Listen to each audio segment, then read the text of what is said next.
Tidak lagi. Maju lagi. Satu sampai di sini.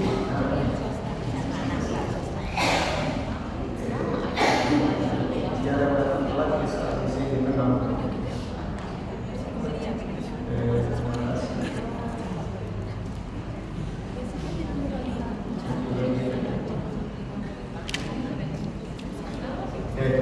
Kita mulai ya. Bismillahirrahmanirrahim. Assalamualaikum warahmatullahi wabarakatuh.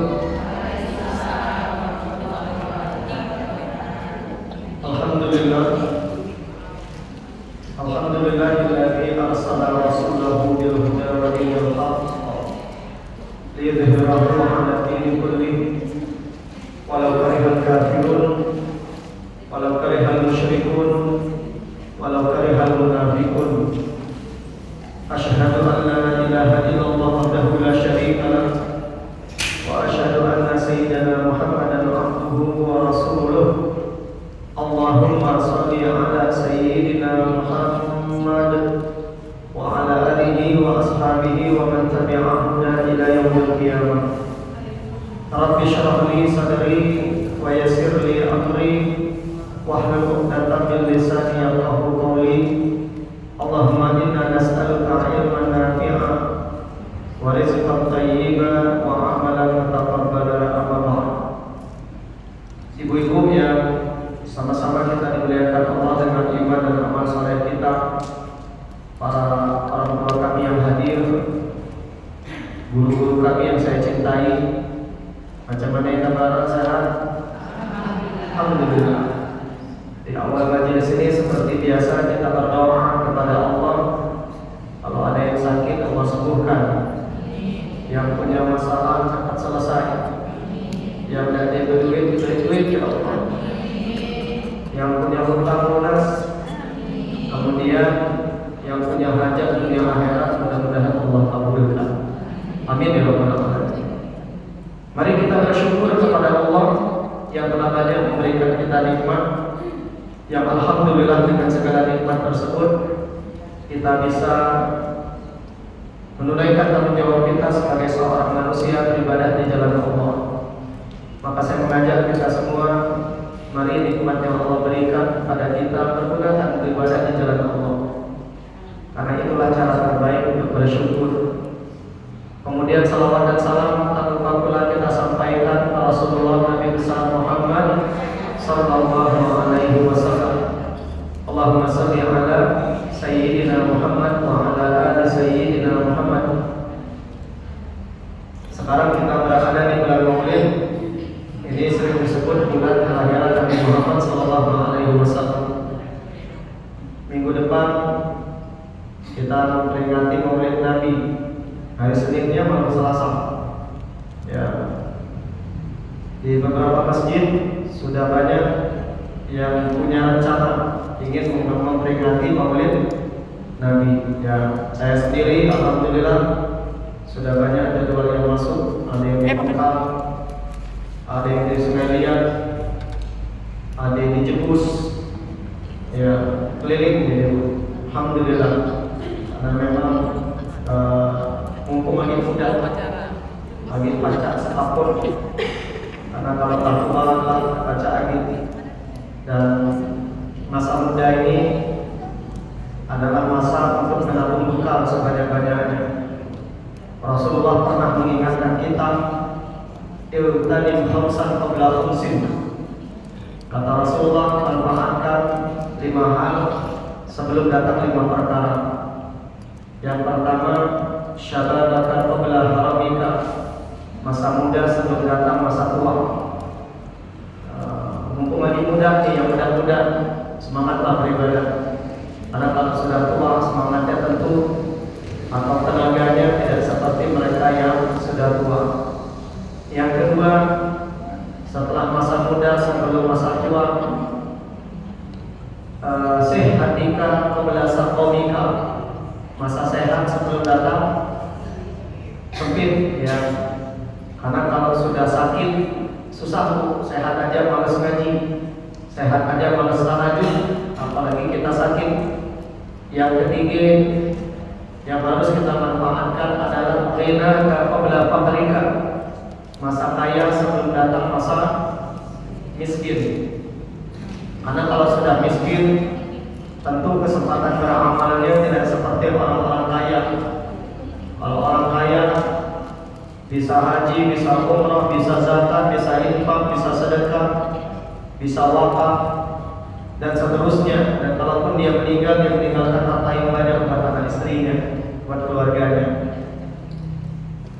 Kemudian yang keempat yang harus kita manfaatkan, para roga qabla syurika, masa lapang, masa sempat sebelum datang masa sempit.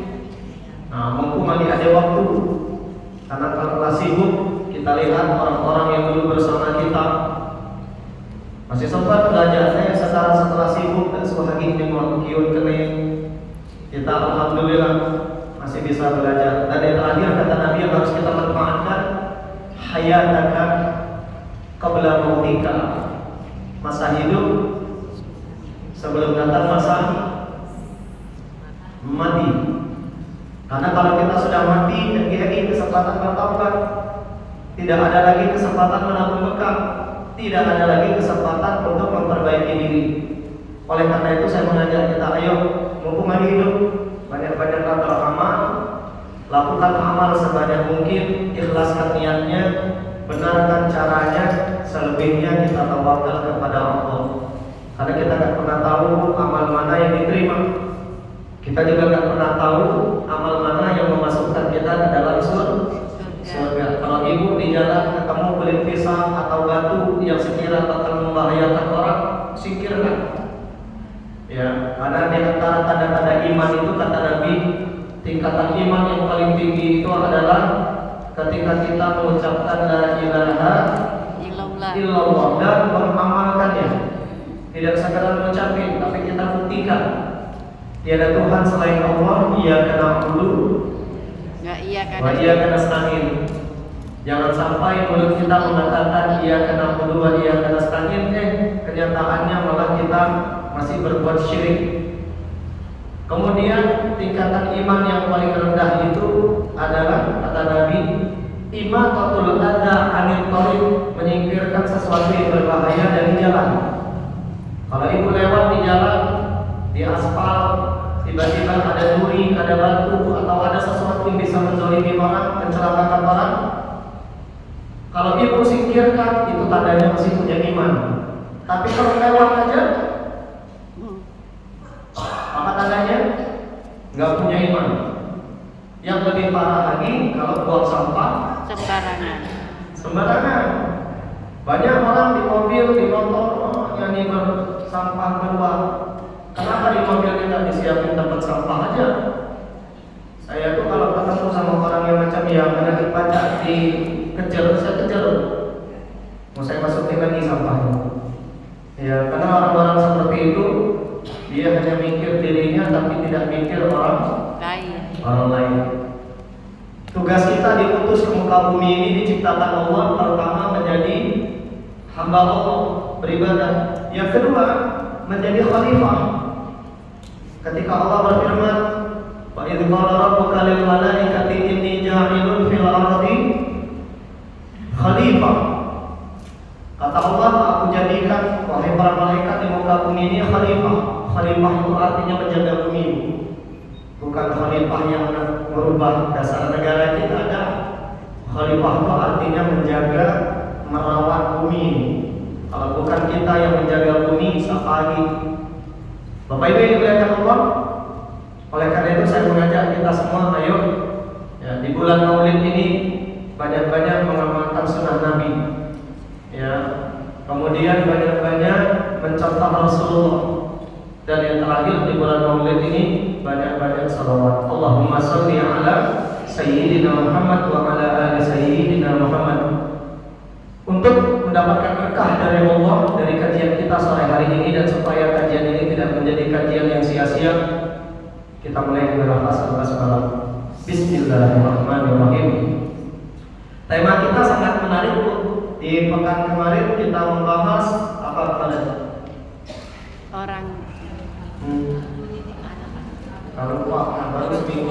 tua yang dicintai. Orang tua Yang menjadi orang tua yang dicintai. yang pernah mendampingi. Oh iya, tipe-tipe orang tua dalam Quran mah. Itulah maksudnya. Tipe-tipe orang tua dalam Al-Quran. Nah, hari ini kita masih belajar tentang pendidikan anak, yaitu terkait 9 hak-hak anak yang harus ditunaikan orang tua sebelum anaknya dilahirkan.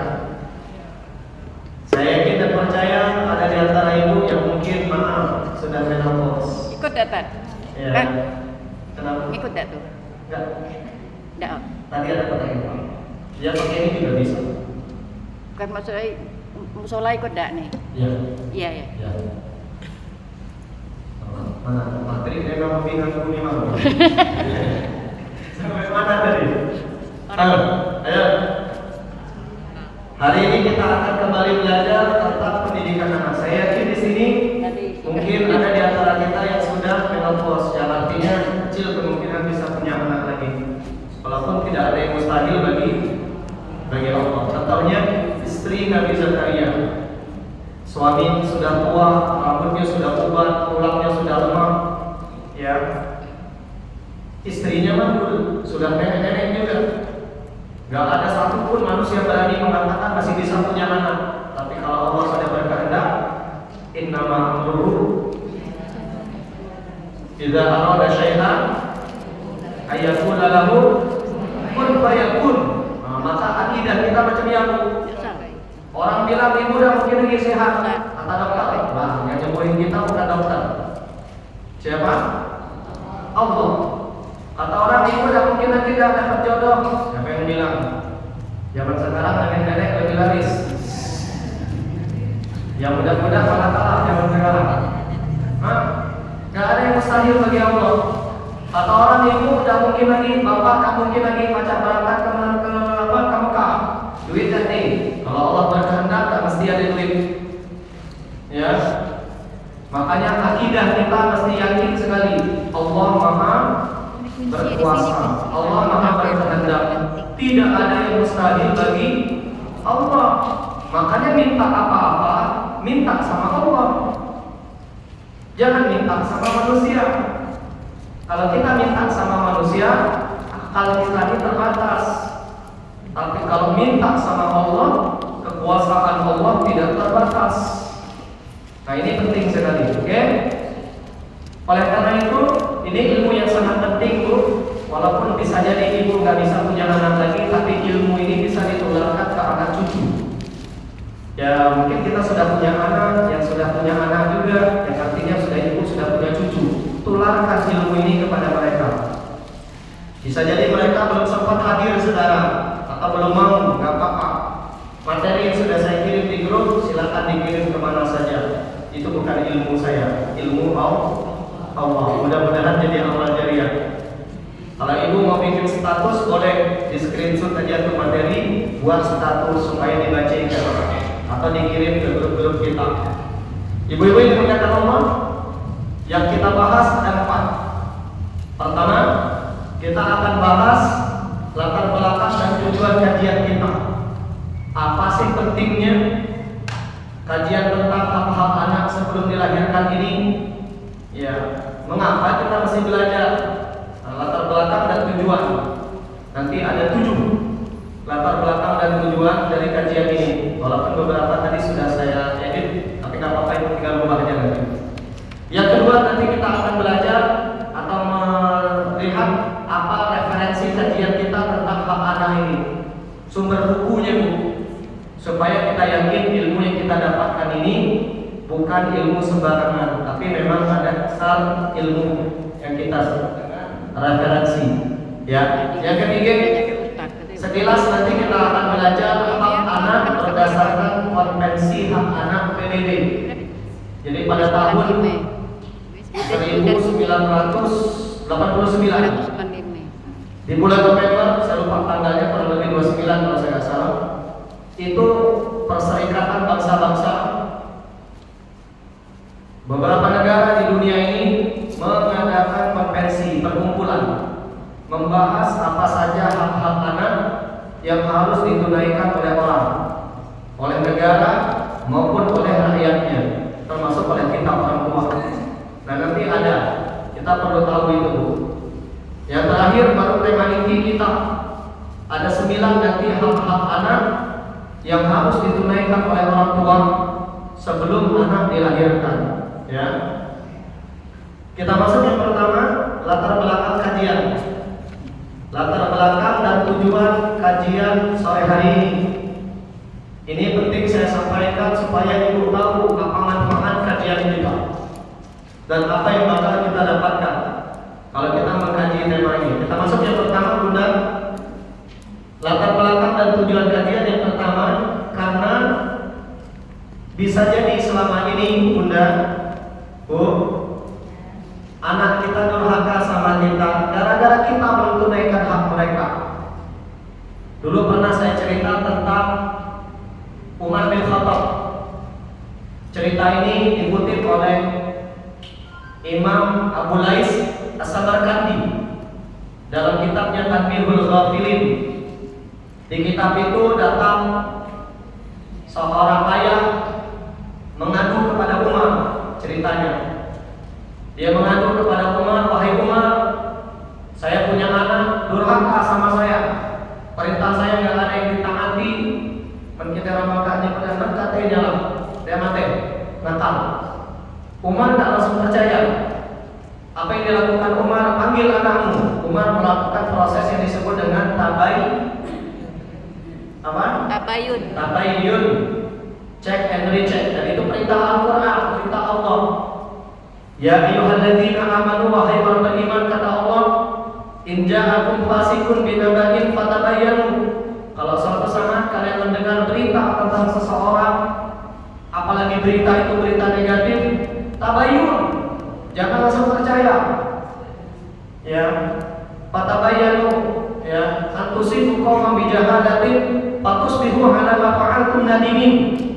Jangan sampai kata Allah gara-gara kalian tidak tabayyun langsung percaya, kalian suuzon dengan orang, ngecek juga tidak, tabayyun juga tidak, ujung-ujungnya kalian menyesal di kemudian hari. Jadi tabayyun pun juga sama, mesti ke sumbernya. Misal, ibu mendengar berita buruk tentang materi, misal, jangan langsung ditelan mentah-mentah. Tabayunnya ke siapa? Jangan sama kawannya materi, jangan sama tetangganya materi, tapi tabayunnya langsung ke orang. Kadang kita nih tabayun, tapi nanyanya ke orang lain, itu juga salah. Tabayun itu langsung ke sumbernya. Begitu juga suatu saat, misal ibu dengar berita, kabar Ustaz Firdaus kawin lagi, jangan keamin. Bahaya, soalnya hadir malaikat, jangan yamin. Tiba-tiba misalkan ibu dengar berita, Ustaz Firdaus kabarnya kawin lagi. Nah ini berita negatif apa positif? Negatif. Yang ada benar ini. Kalau seandainya suatu saat saya menikah lagi, positif apa negatif? Negatif. Ustaz. Kenapa negatif? No. Jangan. Positif bagi saya, negatif bagi ibu. Pertanyaannya, kenapa negatif bagi ibu? Jangan. Saya tanya, poligami itu halal apa haram? Halal. Kenapa bisa jadi negatif? Doa, Tat. Ucapan adalah doa biar Ustaz kawin lagi. Oh, jadi matriknya doa supaya saya nggak kawin lagi. Pantas sampai sekarang nggak diizin berarti. Ada penghalangnya lupa. Nggak, saya jawab. Misal suatu saat antara kita anggap berita ini positif atau negatif. Ibu-ibu mendengar berita, harus kawin lagi. Jangan langsung percaya. Apa yang dilakukan? Cek and recheck. Tabayunnya ke siapa? Cek and rechecknya? Ke Ustaz. Langsung ke saya. Jangan ke adik-beradik saya, jangan ke jamaah yang lain, jangan ke tetangga saya, langsung ke orang. Tetangga lebih aku. Ya. Begitu juga suatu saat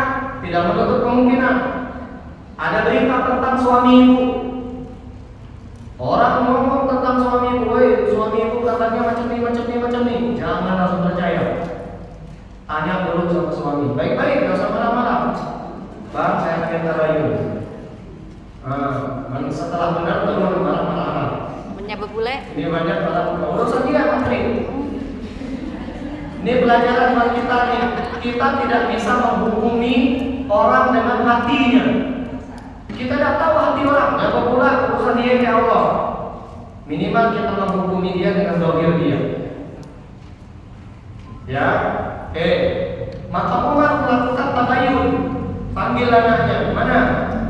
Akhirnya datanglah si anak tadi. Umar pun bertanya, betul ini ayah kamu? Ya, kata si anak tadi. Betul kata ayah kamu durhaka sama ayah kamu?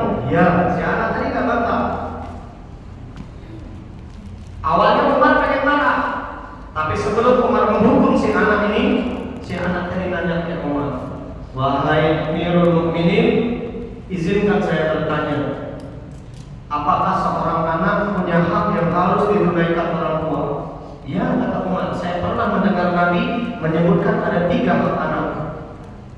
Ini di luar konteks ini ya. Yang pertama kata Umar, seorang anak berhak memiliki ayah dan ibu yang baik. Kalau ngomongnya baik, kalau melakukan perbuatan baik. Si anak tadi ngomong, ini kan saya dapat itu, wahai khalifah. Kenapa kata Umar? Mak saya nyuruh saya ngaji, nyada selah ngaji. Mak saya nyuruh saya ngomong lemah lembut, mereka berdua ngomong saya teriak-teriak. Mereka nyuruh saya, bapak saya nyuruh saya ke masjid, ya saya di rumah. Berarti saya nggak dapatkan hak yang pertama ini kata Umar. Yang kedua kata Umar, seorang anak berhak diberikan pendidikan agama oleh orang tuanya, bukan orang lain, orang tuanya. Si anak tadi juga mengatakan, ini juga nggak saya dapatin. Saya tidak kenal siapa Allah. Saya tidak kenal siapa Rasulullah. Saya tidak tahu cara sholat yang baik dan benar. Saya tidak bisa ngaji. Orang tua saya nggak pernah ngajarin saya. Mereka hanya peduli urusan dunia saya. Mereka nggak pernah peduli urusan akhirat saya. Mereka sibuk soleh sendirian. Saya nggak pernah diajak untuk soleh seperti mereka. Yang ketiga kata Umar, seorang anak berhak ketika dia dilahirkan diberikan nama yang baik. Karena nama kata Umar bagi kita orang beriman doa. Beda dengan orang-orang tidak beriman, mereka mengatakan apalah arti sebuah doa. Maka kata Umar, bagi kita nama adalah doa. Kalau bisa orang manggil kita, orang mendoakan kita. Maka dulu ada ulama Muhammad bin Muhammad. Namanya Muhammad, nama Bapak Muhammad, nama Atta Muhammad. Saking mereka ingin anaknya seperti Nabi Muhammad. Si anak tadi menjawab, wah ini juga nggak saya dapetin. Kalau saya nggak salah arti nama si anak ini kelelawar. Jadi tiap kali orang manggilnya orang ketertawaan dia. Mendengar cerita dari anak ini, Umar yang awalnya marah sama si anak, akhirnya Umar ngomong sama si ayah, ya sini. Kenapa kata si ayahnya? Ternyata Anda terlebih dahulu durhaka sama anak Anda sebelum anak Anda durhaka sama Anda. Nah, inilah kenapa kita belajar ini. Bisa jadi anak kita durhaka karena kita durhaka sama mereka, belum tunaikan hak anak. Jujurlah pada diri kita masing-masing. Jangan-jangan selama ini kita hanya bisa menuntut hak kita sebagai orang tua. Pernah nggak kita nanya, saya sudah tunaikan belum hak anak saya? Atau jangan-jangan malah kita tidak tahu apa hak anak. Nah inilah pentingnya materi hari ini, Bu. Supaya kita ya tidak durhaka sama anak. Karena bisa jadi durhakanya anak kita sama kita selama ini karena kita yang durhaka sama mereka terlebih dahulu. Bukan untuk menyalahkan si A, si B, si C, ayo ngaca sama diri kita masing-masing. Ya, yang kedua, apa latar belakang dan tujuan kajian ini agar orang tua tahu kewajibannya sebagai orang tua sekaligus tidak menzalimi anak. Mungkin selama ini kita menganggap diri kita sudah berjasa sama anak kita, tapi bisa jadi di hadapan Allah jangan-jangan kita termasuk orang tua yang zalim karena kita belum tunaikan hak anak. Zalim kita. Kayak tadi, sudahkah kita menjadi orang tua yang baik buat anak kita? Belum. Jangan-jangan belum. Kita kadang masih marah di depan mereka, marahin suami di depan anak. Kadang tidak sedikit kita jelek-jelekkan suami di depan anak, masih contoh yang tidak bagus buat anak. Kadang kita bisa jadi ngomongnya teriak-teriak. Yang kedua, sudahkah kita mendidik anak kita? Jangan-jangan selama ini belum. Tidak pernah kita kenalkan Allah dan Rasulnya kepada anak kita.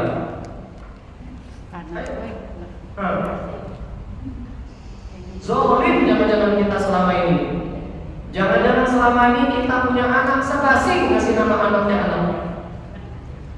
Jujurlah sama diri kita. Makanya materi hari ini bukan materi yang remeh-temeh. Cuma saya yang hadirkan buat timbang kebanyakan yang tua. Yang muda sih perlu ilmu. Rata-rata yang hadir dia punya cucu gitu. Oh kan? Rata-rata dia punya cucu. Gak usah malu, punya cucu bukan main.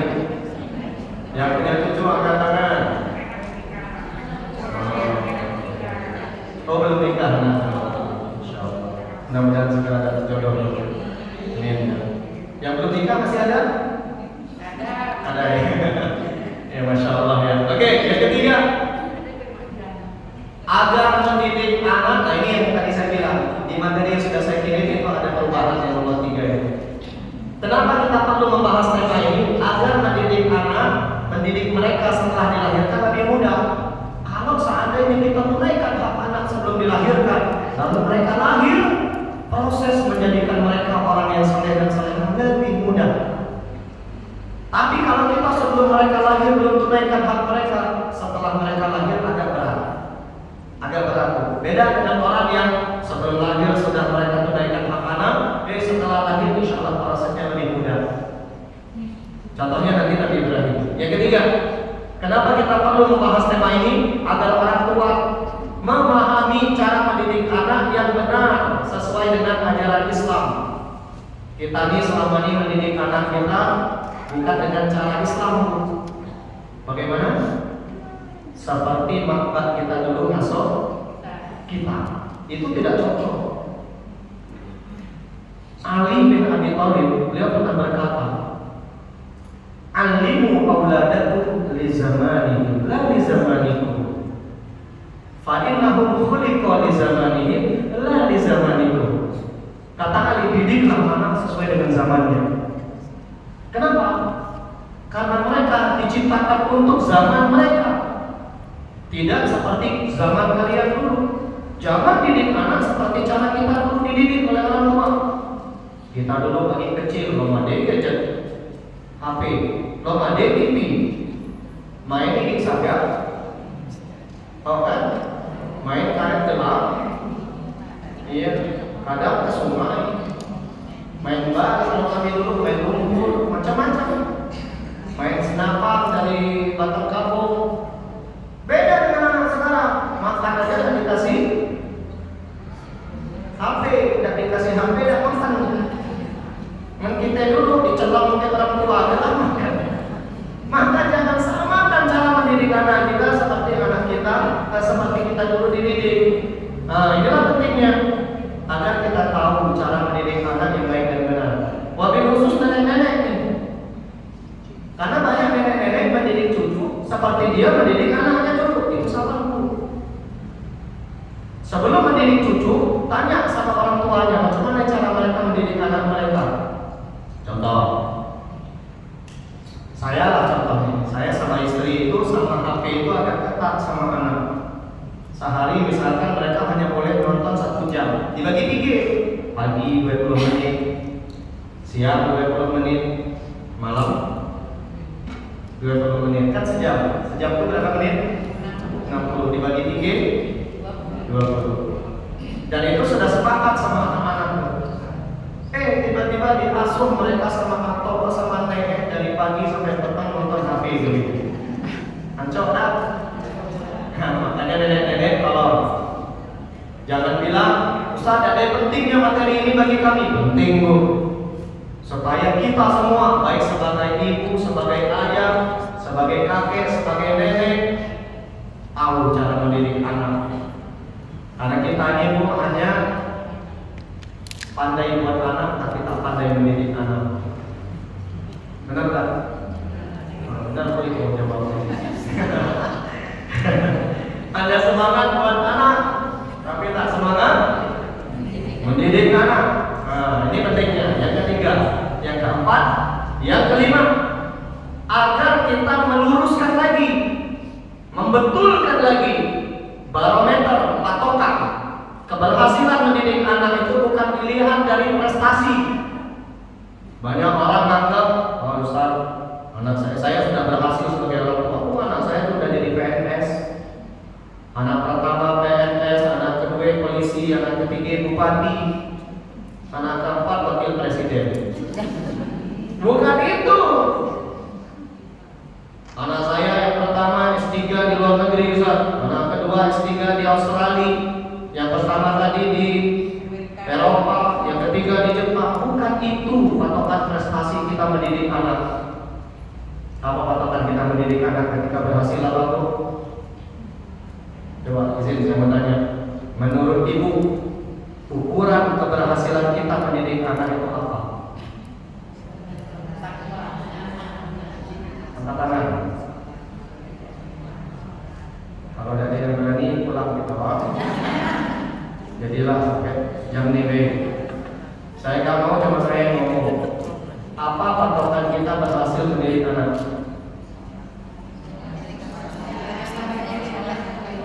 Punya akhlak yang baik. Yang lain? Berilmu dan beradab. Yang lain? Bertakwa. Yang lain? Hampir benar puasa pembuat tadi. Siapa tahu saya kasih duit dulu. Apa katakan berhasilnya kita orang beriman?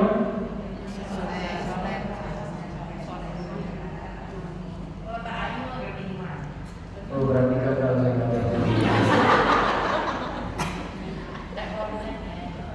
Quran surat Ali Imran ayat 85. Itu patokan sukses bagi kita orang beriman. Ali Imran 85. Apa bunyi ayatnya?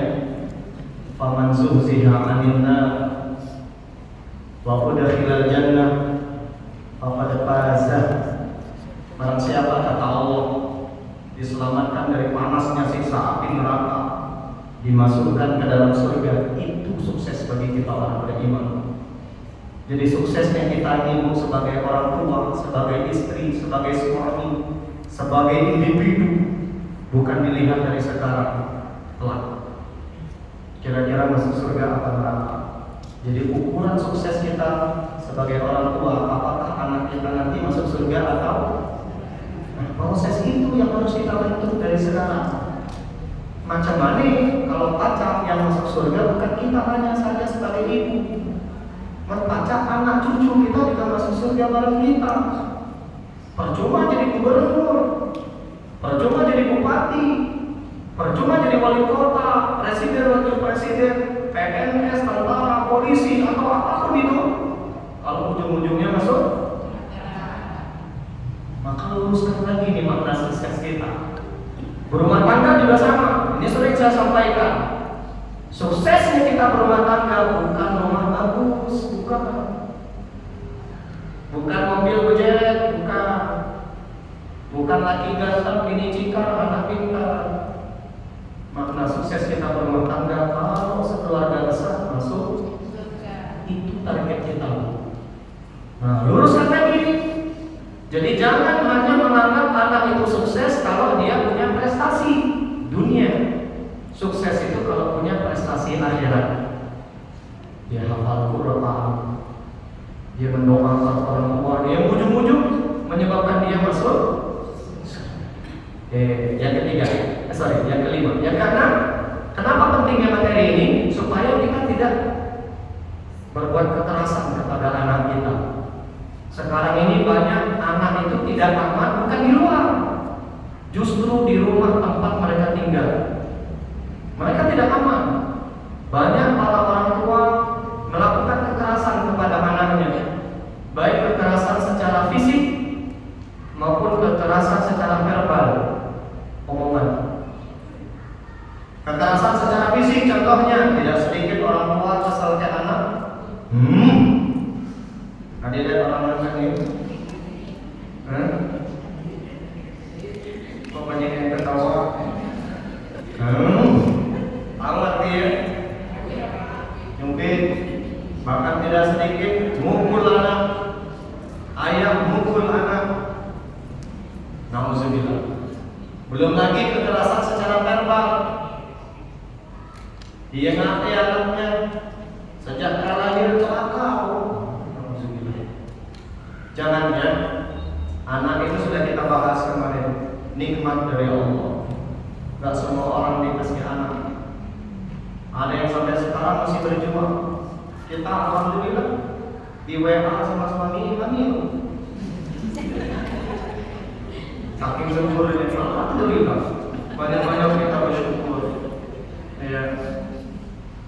Kemudian, ya yang terakhir, kenapa kita perlu membahas tema ini? Karena anak adalah amanah dan masa depan agama dan bangsa. Kalau kita tidak menunaikan hak mereka, takutnya mereka tidak bisa menjadi pilar bangsa dan negara kita. Ada seorang penyair Mesir, namanya Syekh Mustafa Al-Ghulayaini. Beliau pernah berkata, "Inna fi yadish syabab amru hadhil ummah wa fi aqdamiha hayataha." Kata beliau, sesungguhnya pada anak-anak kita lah nasib agama dan bangsa kita ini mau dibawa kemana. Dan di langkah kaki mereka inilah hidup matinya agama bangsa negara kita. Kalau generasi muda sekarang, anak-anak kita menghafal Quran, berprestasi, ya bermanfaat, agama dan negara kita akan menjadi negara yang hebat. 2000 berapa Indonesia emas apa Indonesia cemas? 2045. Iya. Kalau saya nggak salah 2045 presiden kita punya target dari zaman Jokowi dulu sampai zaman Prabowo, punya target 2045 kalau tidak salah. Indonesia emas. Tapi kalau nengok sekarang MBG, operasi merah putih, iya, kayaknya bukan Indonesia emas, Indonesia cemas. Kededek kita nengok. Makanya pesan saya tuh jangan salah pilih nih. Baik bupati, gubernur, presiden, wakil presiden, anggota DPR, jangan salah pilih nih. Ya. Ke depan pilih yang benar-benar amanah. Karena ruginya berapa tahun? 5 tahun nih, berapa tahun nih? Tahun lagi anaknya selalu ayam lah naik. Kalau saya tahu, saya sering beli ayam untuk istri saya. Saya tuh sering disuruh ke pasar sama istri, dan saya senang. Karena kalau di pasar itu saya sering tanya anak-anak jalan. Oke, lanjut kita. Masuk kita poin nomor 2, nomor 2 tuh. Referensi kajian kita ada kitab yang ditulis oleh Syekh Abdul Aziz bin Fauzan, Abdul Aziz Fauzan bin Saleh Fauzan. Ini nama syekhnya, nanti saya tunjukkan. Judul kitabnya Fiqhut Ta'amul Ma'an Nas, fikih bermuamalah, bergaul dengan manusia. Fikih, jadi bergaul dengan manusia itu ada fikihnya, Bu. Ini kitab sangat menarik nih. Tadi saya buka-buka, tapi versi bahasa Arabnya. Kalau Ibu mau nanti saya kirim. Bahasa Arab tadi. Ada versi bahasa Arabnya. Di saya cuma ada bahasa Arab. Jadi menimbul terpaham belajar bahasa Arab itu. Itu masya Allah, bagus sekali isinya, Bu. Di kitab ini dituliskan bagaimana bermuamalah dengan orang tua. Ada fikihnya. Contoh, kita yang sudah menikah, mana yang kita dahulukan? Ibu misalkan antara suami dengan orang tua, ada fikihnya. Kami para suami, mana yang mesti didahulukan? Ini istri kami, ini mbak kami, ada fikihnya. Fikih bermuamalah dengan suami, ada fikihnya. Pun fikih bermuamalah dengan anak, ada. Nah, ini kitabnya sangat bagus. Fiqhut Ta'amul Ma'an Nas, fikih bergaul dengan manusia. Mana pengarangnya ini dia orang ini? Nah ini dia. Dr. Saleh bin Fauzan Al-Fauzan. Beliau ini mufti besar kerajaan Saudi Arabia. Cuma saya nggak tahu sudah diganti apa belum. Tapi beliau pernah menjadi mufti, orang yang memberi fatwa. Ini pemimpin tertinggi beragama. Kalau kita nih ya selevel MUI lah, ketua MUI-nya orang Saudi. Ini dia orangnya. Beliau yang tadi menulis kitab itu. Jadi kajian kita ini masya Allah kajian ilmiah. Ya bukan kajian maaf ya cuma ketawa-ketawa ada jelas. Tapi insya Allah daging semua isinya. Oke, kita masuk poin nomor 3, hak anak berdasarkan konvensi hak anak PBB. Nah ini ya, nanti jelas sebenarnya yang mana ya? Baca nggak saya? Ini ada 4 prinsip utama konvensi hak anak. Pertama, anak itu non diskriminasi, tidak boleh ada diskriminasi kepada anak. Nah, saya baca di saya dulu. Ya, non diskriminasi. Yang kedua, kepentingan terbaik bagi anak. Orang tua harus menjamin. Yang ketiga, izin membesar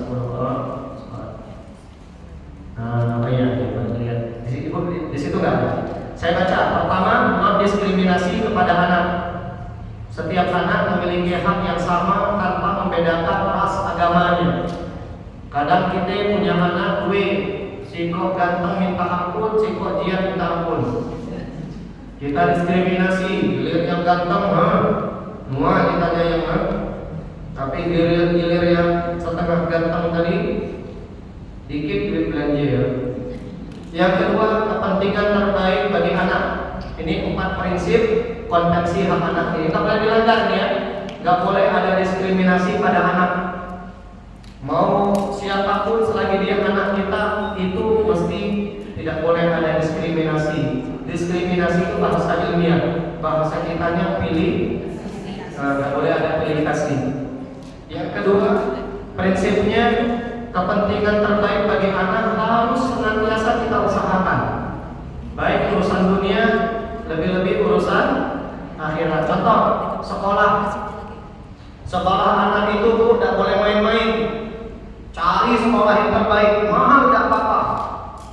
Duit dari mana? Allah. Kita ini sering lupa kalau Tuhan kita tuh maha kaya. Sering ngomong dari mana duitnya, seakan-akan kita lupa kalau Tuhan kita maha kaya. Kita ini baik dan tawa minta ke Allah. Saya belajar dari mbak saya lakukan berani. Mbak saya tiap pagi pakai berat karet, jalan mundur. Tapi 8 anaknya dimasukin semua ke pesantren. Ada 2 pertanyaan orang kampung kami ke mbak saya. Pertama kata mereka, Ji, karena bapak saya dipanggil Haji kan, Haji Hasan. Mak saya Jilina. Ji, dari mana duit nyekolahin anak 8 pesantren? Kan biaya pesantren mahal. Apa jawaban mbak saya? Allah. Nah ini orang kalau punya akidah macam yang jawab. Men kita tidak punya akidah, dari mana duitnya? Allah. Tidak ada tempat terbaik menyekolahkan anak sekarang kecuali pesantren. Yang kedua kata orang, kenapa mesti pesantren? Kan banyak sekolah bagus yang bukan pesantren. Apa jawaban mbak saya? Senakal-nakal anak pesantren, insya Allah masih sholat. Senakal-nakal anak pesantren, insya Allah masih ngaji. Tapi kata mbak, sebaik-baik anak di luar, belum tentunya sembahyang. Makanya saya belajar banyak dari bapak saya. Untuk anak, prinsipnya harus yang terbaik. Pendidikan, makanan, dunia akhiratnya harus yang terbaik. Yang keempat, prinsip pendidikan anak berdasarkan konvensi hak anak PBB tadi. Hak untuk hidup, kelangsungan hidup dan perkembangan. Seorang anak harus diberikan hak untuk hidup. Maka nanti salah satu haknya itu tidak boleh janin digugurkan. Tidak boleh punya anak disuruh orang lain ngangkatnya. Tidak boleh. Ya. Dulu pernah datang orang, kalau nggak salah saya kepada kalau ke Imam Malik, Imam Ibnu Taimiyah. Apa Imam Ibnu Qayyim itu? Dia bilang, wahai Syekh, anak saya banyak, tapi beberapa diangkat sama orang. Apa kata Syekh tadi? Mana anak kamu tadi? Sini, biar saya yang hidupinnya. Marah dia, kamu lupa ya, Tuhan kita maha kaya. Ketika Allah takdirkan kita punya anak, tidak mungkin Allah matikan anak kita gara-gara tidak makan. Ingat hadis Nabi, Ayuhan nas, wahai manusia, kata Nabi, inna ahadakum la yamut, kalian tidak mungkin mati, kata Nabi, hatta yastakmila rizqah, sampai semua jatah rezeki kalian dihabiskan. Jadi jangan pernah takut, Bu. Selagi anak kita masih hidup, ada rezeki. Ibu kenapa masih hidup? Karena lagi ada jatah rezeki yang belum dihabiskan. Ada di antara kita yang suami sudah meninggal. Kenapa? Di sampinglah ajal, karena ada lagi jatah rezekinya. Jadi nggak perlu takut kita dengan Allah. Tuhan kita maha kaya. Oke, yang terakhir, prinsip konvensi hak anak tadi menghormati pandangan anak, pendapat anak dihargai. Ya, seperti Nabi Allah Ibrahim ketika turun perintah di Quran untuk menyembelih putranya Ismail, saat itu Nabi Ibrahim tidak langsung mengeksekusi anaknya.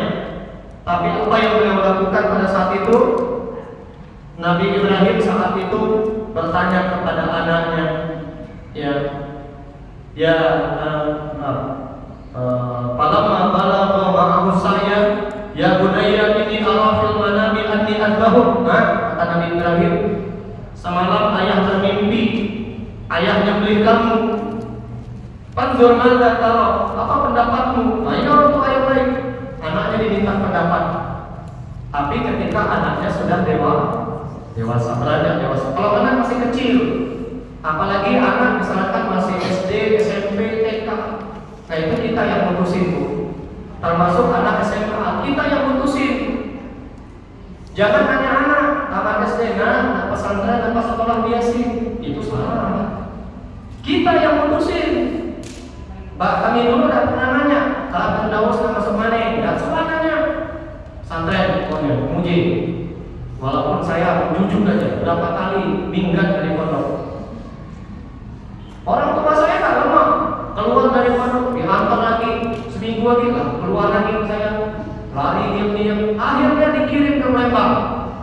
Di Palembang, diantar ke Indralaya paginya. Mbak saya ke pasar 16 miliar. Petangnya sebelum mbak saya pulang, siangnya saya udah ngomong lagi di rumah paman saya. Macam ya, ada apa? Orang tua harus kuat. Di banyak orang tua yang melahirkan anak di pesantren, anak ngomong tidak tetap, langsung diyakin kesian Ustaz. Macam mana anak kita akan tangguh?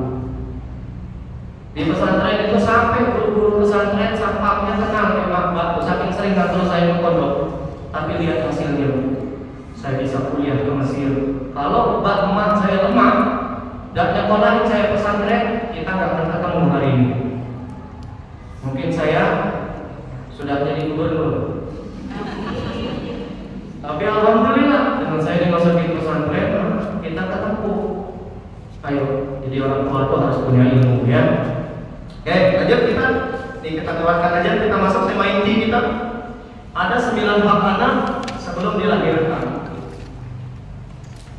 Yang pertama, hak anak sebelum dilahirkan, anak berhak dilahirkan dari orang tua yang baik. Cuma mereka tidak bisa menentukan nasib mereka. Nah inilah tanggung jawab kita sebagai ayah, sebagai ibu. Kalau ingin punya anak, sebelum punya anak, solehkan diri kita, solehkan diri ibu. Karena setiap anak berhak dilahirkan dari orang tua yang baik. Karena kalau mereka dilahirkan dari orang tua yang baik, yang soleh, yang bertakwa, yang berilmu, yang paham agama, insya Allah mereka akan jadi seperti ayah dan ibunya. Contohnya mana Ustaz? Almarhum Kiai Haji Zainuddin. Lihat anaknya. Kenapa anaknya macam dia? Bisa ceramah sekapot? Karena bapaknya macam itu. Nular ke anaknya. Jadi kesolehan orang tua itu, walaupun ini tidak menjamin, tapi bisa menular ke anaknya. Bukankah pepatah mengatakan buah jatuh nggak akan jauh dari pohonnya? Mana Ihsan contohnya? Lihat Gibran.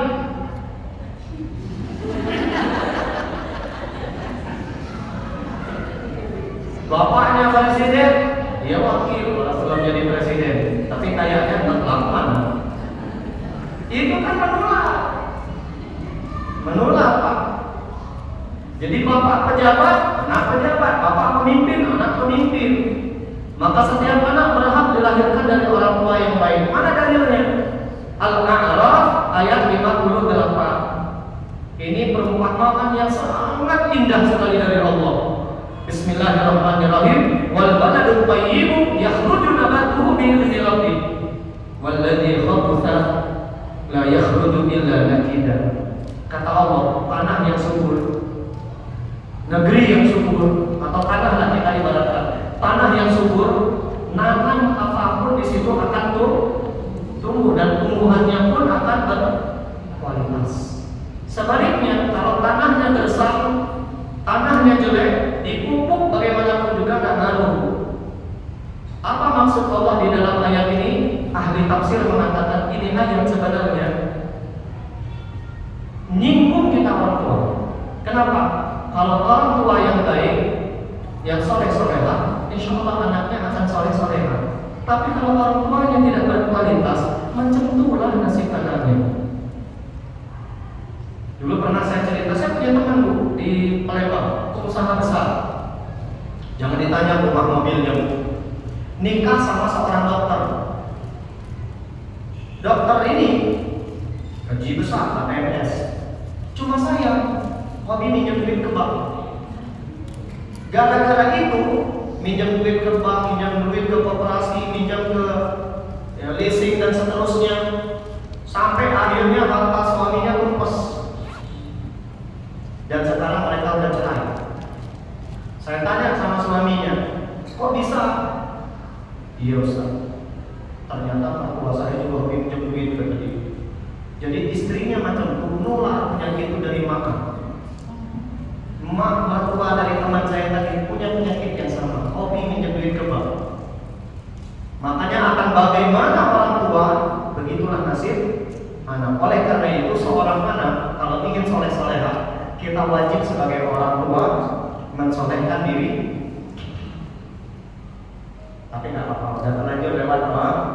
Ini mungkin waktu tidak bisa diputar lagi. Tapi nggak apa-apa lah. Mudah-mudahan dengan kita mensolehkan diri kita sekarang, ada kebaikan buat anak-anak kita yang sedang lahir. Amin.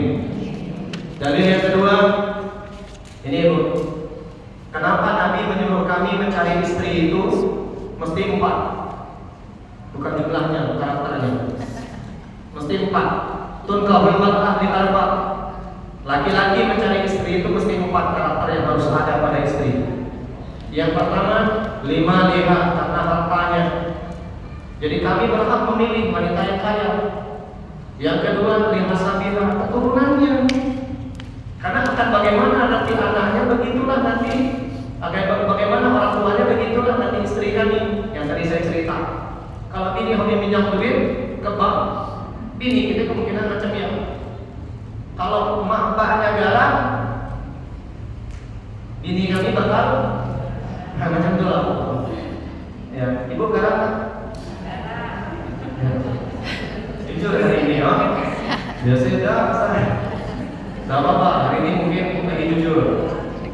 Wajah melihat cantik. Kami nyari istri masih cantik.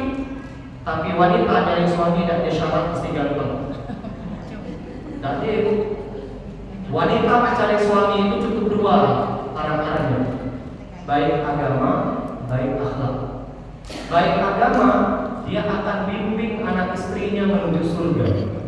Baik akhlak, dia akan muliakan istrinya. Maka nyari suami itu cukup 2 kan yang harus ada. Baik agama, baik akhlak. Ganteng bonus, kaya bonus. Ya. Nak nyari yang lengkap tak ada ibu. Walaupun ada ibu lagi orang. Tak ada ibu yang pakai lengkap pun ada ibu. Kalau pun ada pakai lengkap, ibu pasti bakal rasain. Ya, udah diambil orang lain pakai lengkap. Oke, terakhir tentang agama. Nah ini ya. Kemudian begitu juga di hadis ini, seorang suami atau seorang laki-laki diminta mencari dua karakter istri. Tazawwaju, nikahilah kata Nabi. Yang pertama al-wadud, wanita yang lemah lembut. Karena kalau istri kami lemah lembut, anak-anak kami bakal lemah lembut. Tapi kalau istri kami galak, nekatnya lah, maka anak kami kemungkinan macam itu juga. Al-wadud yang tadi subur, ya. Kemudian ini sering saya ceritakan tentang Abul Aswad Ad-Du'ali. Beliau pernah memulih anak-anaknya, ayat baik sama kalian. Jadi bapaknya bahasa Arab karena beliau pertama menemukan harakat, fathah, kasrah, dhammah, sukun dan seterusnya. Kalau dari beliau ini kita tidak baca bahasa Arab. Beliau ini seorang tabi'in yang hidup pada masa Utsman dan Ali. Beliau lahir berasal dari Bani Kinanah. Ya, ini nama aslinya. Penemu ilmu nahwu dan tanda baca Al-Quran. 603 Masehi, pernah menjadi gubernur di Basra. Apa kata beliau? Ayah baik sama kalian. Anak-anaknya gak ada yang bantah. Akhirnya beliau lanjut lagi, ayah baik sama kalian sebelum kalian dilahirkan. Anak-anaknya protes, ya, kata anak-anaknya. Ayah baik sama kami sebelum kami dilahirkan, kami gak bantah. Karena memang ayah bertanggung jawab, ayah. Tapi bagaimana mungkin ayah baik sama kami sebelum kami dilahirkan? Dijawab oleh beliau, kalian mau tahu? Kalian rajin baca Quran, hafal Quran, kalian rajin beribadah. Karena sebelum aku menikah, aku cari mana wanita yang seperti itu, yang nanti lahir dari rahimnya kalian. Jadi ikat macam-macam ini, gara-gara emak ikat macam itu. Kalian cinta ilmu, rajin belajar, kalian cerdas. Karena emak kalian dulu, aku cari mana wanita yang cerdas, supaya nanti dari rahimnya lahir kalian. Itu yang pernah disampaikan oleh Dian Sastrowardoyo dulu. Seorang istri itu, kata Dian Sastrowardoyo, entah akan berkarir di luar atau menjadi ibu rumah tangga, dia mesti cerdas. Karena dari ibu yang cerdas lahir anak yang cerdas. Itulah kenapa tidak boleh berhenti belajar. Harus cerdas, ibu cerdas karena ibu cerdas. Tapi kalau ibu on, anak juga on. Ya, karena anak banyak bukan kebanggaan. Banyak waktu anak sama mamanya. Ini ungkapan Hafiz Ibrahim al-Ummu madrasah. Idza a'dadtaha a'dadta sya'ban thayyiban al-i'rab. Ibu itu sekolah pertama bagi anak. Bayangkan kita nyekolahin anak ke sekolah yang guru-gurunya tidak pintar. Jadi apa anak kita? Bayangkan kalau kami para suami punya istri yang tidak paham agama dan belajar ngaji. Anak kami dapat jadi apa? Nah, ini hak anak yang pertama. Yang kedua, seorang anak berhak dibuat dengan cara yang terbaik. Ini nanti proses pembuatan anak mesti dengan adab berjima. Jangan asal buat anak. Maka di dalam Islam ini suatu saat nanti kita akan bahas adab berjima. Insyaallah nanti ada bab khusus itu, tapi sekilas yang saya sampaikan. Berhubungan suami istri itu tidak ada main terabas nyosor aja dia macam Yasin tak laju juga mulai bangun. Ada macam ya? Ada adabnya. Karena nasib anak kita nanti tergantung cara kita buatnya. Ada adab sebelum berjima, ada adab saat berjima, ada adab setelah berjima. Sebelum berhubungan suami istri, luruskan niatnya, ngapain belum mau punya anak. Itu niatnya harus lillahi. Niatnya paling tidak ibadah. Yang kedua, harus lewat pernikahan yang sah. Baca doa, jangan baca doa. Nih hadis yang tadi saya tunjukkan. Lau anna ahadakum idza arada ayatiya alahu. Seandainya kalian, kata Nabi, jika ingin mendatangi pasangan kalian, lalu kalian baca doa Bismillah dengan menyebut nama Allah. Allahumma jannibna syaitan. Ya Allah, jauhi syaitan dari kami berdua. Wa jannibna syaitan ma razaqtana. Dan jauhi syaitan dari anak cucu kami. Fa innahu yuqaddaru bainahuma waladun fi dzalika lam yadurruhu syaitan abada. Kalau dari hasil suami istri yang berhubungan baca doa ini tadi, Allah takdir anak kita tidak akan dicelakakan oleh setan. Kenapa anak kita banyak tingkah lakunya kayak setan? Karena dulu muat ada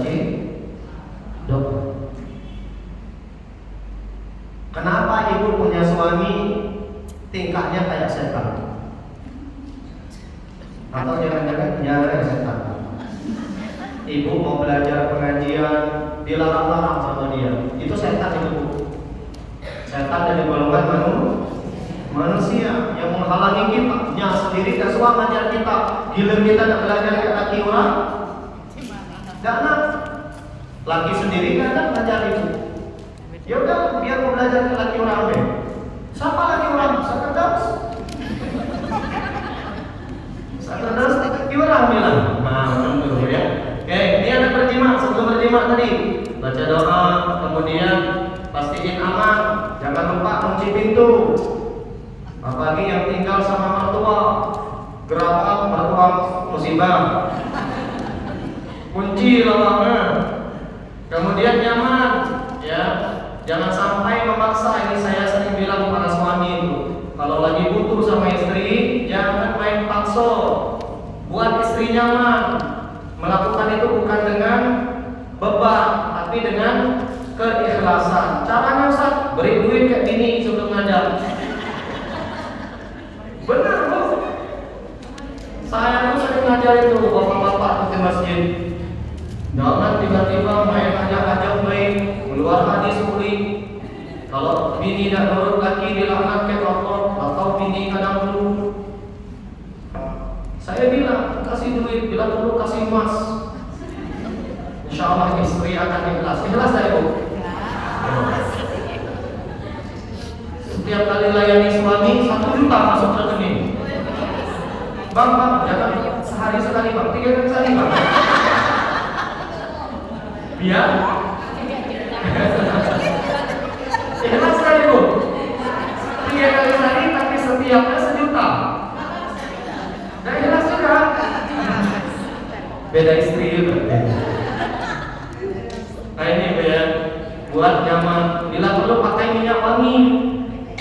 Jangan berhubungan suami istri ketiak busuk, mulut bau tai gigi. Serius saya, Bu. Kita sering macamnya.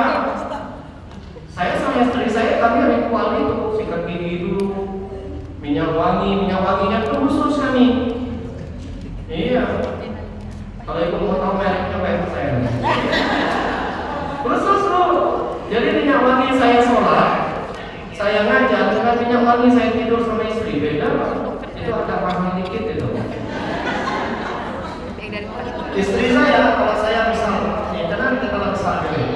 Seandainya saya berhubungan suami istri pakai minyak wangi sedaya, yang kecil. Ya dapat. Apa kenapa tidak sengaja? Ganti. Wah, salah mandi kaki dulu. Biasanya macamnya. Ya minyak wangi. Wudu, sholat, sunnah bila perlu, jaga kebersihan, pilih waktu terbaik. Para beriman itu salah satu rahasia. Kenapa mereka soleh, anaknya soleh. Karena mereka berhubungan itu mencari waktu yang berkah. Dulu pernah saya sampaikan, Ramadan. Di bulan Ramadan berkaca tiap hari. Khususnya 10 malam terakhir, membaca apa?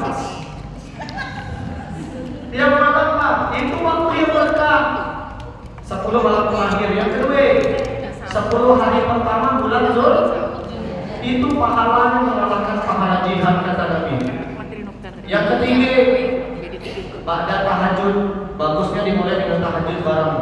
Itu kan cuaca lagi dingin, Masya Allah berkah. Waktu yang mustajab itu, kita berdoa sebelum berhubungan Allah kabulkan. Yang keempat, hari Jumat, siangnya bukan malamnya. Siang Jumatnya sebelum suami ke masjid, Pak, yuk. Benar, Bu. Buat suaminya mandi junub, karena ada hadis Nabi, barang siapa berangkat ke masjid, ghusl janabah, mandinya mandi junub, lalu dia datang di awal waktu, maka pahalanya seperti berkorban dengan 1 ekor unta. Besar pahalanya. Ya, itu. Nilai-nilai itu bahas nih. Oh, ibu senang benar gilir bahas nih. Gilir bahas yang lain tadi diam. Gilir nih, mas, makan. Yang ketiga, seorang anak berhak untuk hidup yang layak. Tidak boleh menggugurkan anak dalam kandungan, tidak boleh. Dalilnya Al-Isra 31, kalian karena takut kemiskinan. Apalagi anak kita dititipkan ke orang, diangkat ke orang. No. Apa kata Allah? Nahnu narzuquhum wa iyyakum. Kami yang kasih rezeki ke anak kalian, bukan kalian. Kalian aja kami yang kasih rezeki kata Allah. Maka jangan takut punya banyak anak. Allah jamin rezekinya. Yang punya anak satu, anak dua, pulang dari nikmat lagi. Saya dulu kan pernah cerita. Saya punya anak satu, saya dosen di IAIN. Dulu STAIN namanya. Saya punya anak dua, saya dosen di Akademi Keperawatan. Ngajar bahasa Arab di STAIN bahasa Arab. Saya lahir anak tiga, saya dosen di UBB, ngajar agama. Lahir anak empat, saya Imam Masjid Agung Kubatimah. Lahir anak kelima, saya haji gratis. Lahir anak keenam, alhamdulillah jadi ASN sekarang. Banyak anak, banyak rezeki, sangat merasakan menurut. Jadi jangan takut punya anak. Tolong kasih tahu sama anak kita pulang dari sini kalau sudah menikah bisa banyak-banyak buat anak gelap. Ya supaya apa? Banyak rezeki, banyak anak yang pertama, yang kedua supaya banyak yang mendoakan kalian. Kalau anak satu dua yang mendoakan cuma satu dua. Bayangkan kalau anaknya 6, 7, banyak yang mendoakan. Punya anak satu, iya kalau satu ini mendoakan kita. Bayangkan kalau tidak. Tapi kalau punya anak tiga, satu tidak mendoakan adik-adik cadangan duit. Makanya jangan takut buat. Tuh, jangan takut buat Anak. Lanjut kita. Ini dalil yang kedua ini agak mirip. Al-An'am 151, potongan ayatnya.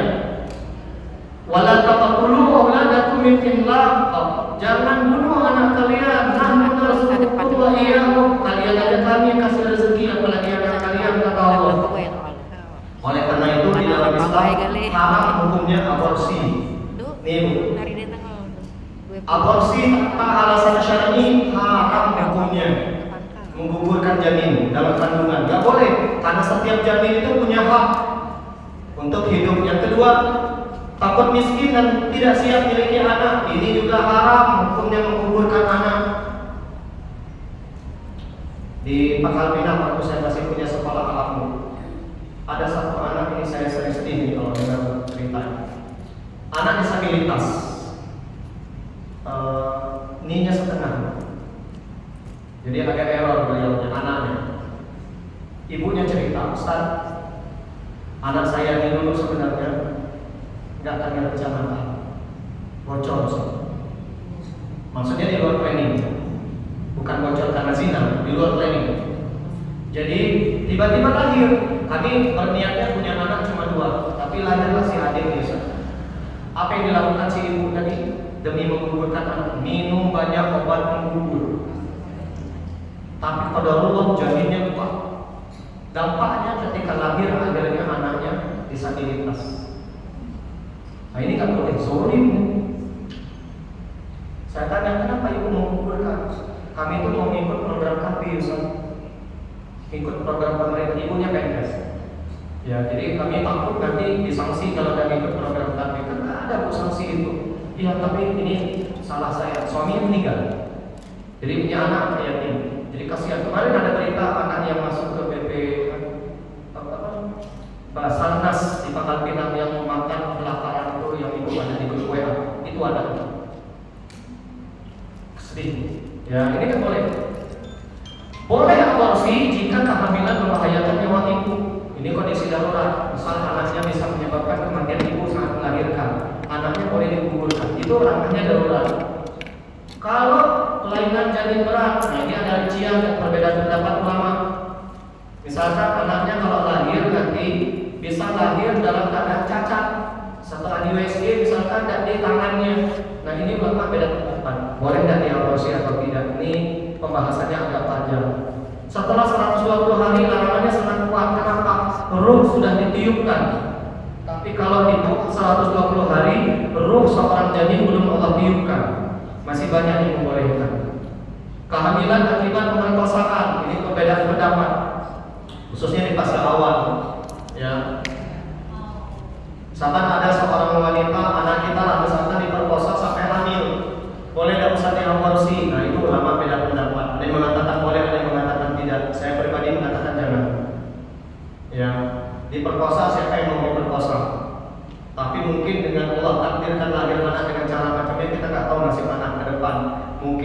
jalan kita masuk Juga. mikirnya harus baik. Jangan mikir kezaliman orang ke kita. Saya sering mengatakan, jangan fokus pada keburukan orang, kemaksiatan orang kepada kita. Fokuslah pada kebaikan kita.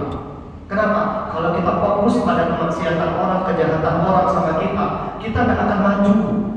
Kita nggak akan pernah berpikir atau kita nggak akan fokus untuk melakukan kebaikan. Fokusnya pada diri kita. Saya sering bilang sama istri saya, Bang, orang tuh jahat ya kita, biarlah, yang penting jangan kita yang jahat. Itu sering saya bilang. Karena istri saya kan bukan ustazah, dia orang biasa. Orang sering jahat, Bang, biarlah, penting jangan kita, jangan sampai kezaliman orang menyebabkan kita zalim juga. Itu saya bilang sama istri saya. Jangan sampai kezaliman orang menyebabkan sholat kita tidak khusyuk, menyebabkan kita tidak sempat ngaji. Terlalu bodoh kita. Gara-gara kejahatan orang kita ikut jahat. Gara-gara kejahatan orang walaupun kita nggak jahat, akhirnya kita tak fokus berbuat baik. Bodoh kita. Belajarlah dari Nabi Muhammad. Orang jahat dia biarkan aja. Malah beliau doakan, beliau fokus pada kebaikan beliau saja. Bahkan kata saya bisa jadi kalau ada orang jahat kayak kita baiki, mudah-mudahan jadi sebab hidayahnya. Ya. Tapi kalau kita malas kejahatannya, yang ngomong lah rumah ada kayak orang dia. Kan banyak kita ngomong dia kan. Apa? Materi ngomongin kok. Lah kok misalnya orang apa kejian materi. Misal materi misal. Ngomong yang baik-baik tapi tak. Kalau misalnya materi jahatnya kita malas kejahatannya, apa beda kita kayak beliau? Bedakan level kita. Saya sering bilang gitu sama istri saya. Buktikan kalau level kita tuh nggak sama dengan dia. Dia orang rendahan yang sibuk menjahati kita. Kita buktikan level kita lebih tinggi. Lanjut. Yang keempat, berhak dinafkahi dengan nafkah yang halal dalam perut. Jadi istri yang sedang hamil, anak itu di dalam perut emaknya, sejak itu sudah berhak mendapatkan nafkah yang halal. At-Talaq ayat 6 yang saya gariskan. Wa in kunna ulati hamlin, kalau istri kalian hamil, fa'anfiqu alaihinna hatta yada'na hamlahunna. Nafkahi mereka wahai para suami sampai mereka melahirkan. Bila perlu nafkahnya yang terbaik, yang halal. Makanannya yang apa diturut. Bang, pizza tiap hari. Sungai lihat tadi ya. Adik. Kapan kali dalam perut tiap hari? Minta ada des. Saya dulu anak pertama saya dulu jam 12 malam istri ngidam asen kelubi. Penuh jual kan. Kata saya, sekapot nyari bekal jam 12 malam nyari asen kelubi. Bayangin. Akhirnya malam besoknya saya takut yang ngidam lagi, aku beli kelubi 2 kilo. Taruh di kulkas. Malam besoknya ngidam Arabi. Beda kali yang dia ngidam. Udah tukar tanya kelubi, Arabi yang beli. Tapi nggak apa-apa, demi istri. Ya, saya sering bilang para suami itu, bila perlu kalau istri hamil banyak-banyak beri duit, bikin istri bahagia. Karena kalau emaknya bahagia, anaknya Bahagia. ada yang sedang hamil sekarang. Ya. Ya saya ngomong sama suaminya itu maksud saya. Ya. Kemudian berikutnya Bu, ini kita akan cepat yang kita lewatkan di bahaya dan pahala. Yang kelima, seorang anak dalam perutnya berhak mendapatkan nasab yang jelas. Supaya mereka memiliki nasab yang jelas, apa yang dilakukan? Jangan pernah melahirkan anak kecuali dengan cara yang halal. Yang tadi, contoh misalkan ada cara yang tidak halal ketika berhubungan suami istri sama sedang haid, haram hukumnya. Gak boleh. Ustaz, jangan sekarang kan ada kondom, gak ada urusan. Yang namanya haid haram. Yang kedua haram itu contohnya berhubungan sama lewat anal seks dubur. Itu juga gak boleh ya. Yang keenam, kapan nasab anak gugur? Pertama, anak lahir dari hasil zina, binnya gak boleh kayak bahan. Anak hasil zina, binnya mesti kayak bahan. Yang kedua, anak yang dilihat ayahnya. Dilihat itu anak yang diingkari oleh ayahnya. Misal ayahnya ganteng, pasti mau anaknya serungan. Anak siapa? Kalau ayahnya ngomong, ini bukan anak saya. Berarti secara tidak langsung si ayah tadi menuduh istrinya zina. Dilian. Termasuk ketika suami menuduh istri zina lalu hamil, ini bukan anak saya, kamu masih zina, maka anak tadi binnya tidak boleh dibakar. Dan li'an ini nanti dampak hukumnya lebih berat lagi. Ketika mereka sudah suami sampai berani menuduh istrinya berzina, dia mesti bersumpah 4 kali. Kalau tuduhannya benar, di kelima dia siap dilaknat. Li'an itu dari kata-kata laknat. Kalau saya bersaksi tuduhan saya benar, istri saya zina, 4 kali dia mengucapin, kali kelimanya saya siap dilaknat Allah kalau tuduhan saya ini bohong.